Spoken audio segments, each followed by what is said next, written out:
Hello అండి, మిమ్మల్ని బాగున్నారా?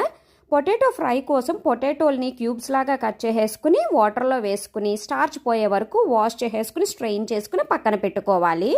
ఇప్పుడు ఒక కడాయి తీసుకుని ఆయిల్ వేసుకుని ఆయిల్ వేడయ్యాక తాలింపు వేగాక అందులోకి కట్ చేసుకున్న పొటాటో ముక్కలు కూడా వేసేసుకుని ఒక్కసారి ఫ్రై చేసుకుని మూత పెట్టేసేసి 5 మినిట్స్ పాటు మగ్గించాలి.